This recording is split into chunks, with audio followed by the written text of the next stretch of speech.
nome é Aline e hoje vamos falar sobre soluções.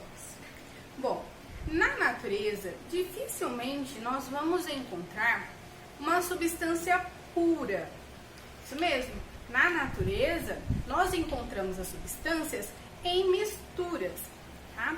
E essas misturas podem ser heterogênea, como por exemplo a mistura de água e óleo, constituídas de duas ou mais fases, ou podem ser também misturas homogêneas, como por exemplo o ar atmosférico, a água mineral, que são misturas de apenas uma fase.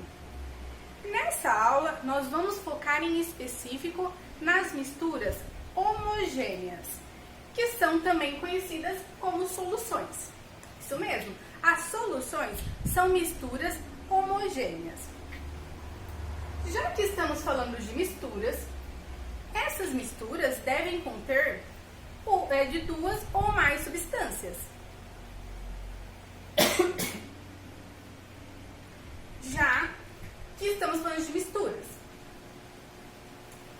dentro das misturas, nós vamos ter o soluto e o solvente. O que são soluto e solvente?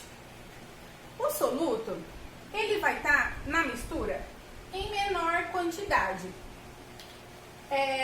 também conhecido como fase dispersante, porque ele vai estar dissolvido em uma outra substância.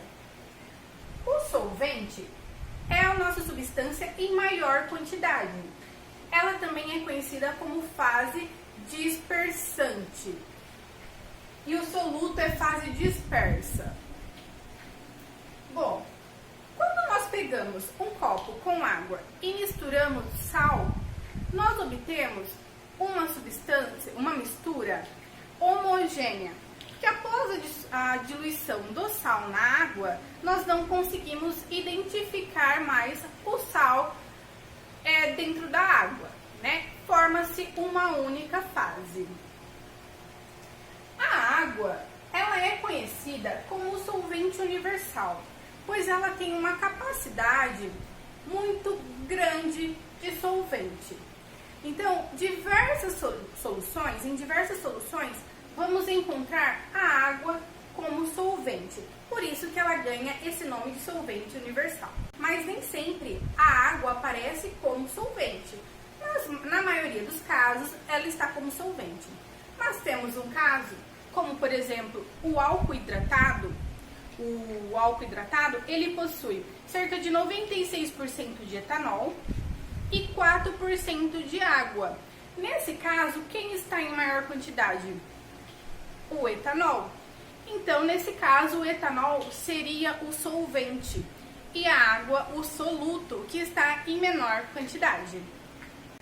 Agora, nós vamos classificar as soluções. Nós podemos classificar as soluções de acordo com o seu estado físico. Então, nós vamos ter soluções do estado sólido, como, por exemplo, ligas metálicas. Se a gente pega, por exemplo, uma correntinha de bronze, não é uma junção de vários metais. Então, nós enxergamos uma mistura de metais homogênea, que é chamada de liga metálica. Podemos ter soluções no estado líquido, como, por exemplo, a água mineral. Se nós pegarmos o rótulo da água mineral, existem vários sais minerais dissolvidos ali na água, mas nós não conseguimos enxergar a olho nu. Então, os sais estão dissolvidos nessa água, formando uma solução homogênea no estado líquido. Temos também as soluções do estado gasoso, como por exemplo o ar atmosférico, que é composto por vários gases, mas nós não enxergamos várias fases, vários gases, tá? É uma mistura homogênea no estado gasoso. Podemos classificar também as soluções de acordo com a condutividade elétrica. Como assim? Existem soluções que são capazes de conduzir eletricidade e tem soluções que não são capazes de conduzir. As soluções iônicas ou eletrolíticas, elas conduzem energia elétrica. Então, nós podemos pegar um composto iônico, ao dissolver na água, por exemplo, se ioniza. Então, nós vamos ter íons livres nessa solução, capazes de conduzir corrente elétrica. Já no caso das soluções moleculares ou as soluções não eletrolíticas, elas não são capazes de conduzir energia elétrica, tá? Por quê? Nesse caso, se nós pegarmos um composto molecular, a água não é capaz de quebrar essas ligações e ionizar esse composto. A ligação é mais forte entre essa molécula, então ela não se ioniza. Sendo assim, não estarão disponíveis íons, íons livres em solução, e não haverá condução de corrente elétrica. Podemos ainda classificar essas soluções relacionando a proporção entre o soluto e o solvente, chamando a solução de diluída ou concentrada. Quando, por exemplo, você bebe um café forte, quer dizer que tem uma quantidade de pó de café diluído naquela água alta, uma quantidade alta. Quando comparamos com um café fraco vai possuir uma quantidade de pó de café menor do que a do café forte, E o que seria esse café forte? O café forte estaria concentrado, porque teria mais soluto diluído, que seria o pó de café, e a diluída seria o café fraco, que possui pouca quantidade de soluto naquela quantidade de solvente. Podemos ainda classificar as soluções utilizando o coeficiente de solubilidade. Podemos classificar entre saturadas, insaturadas e supersaturadas. Mas o que isso quer dizer?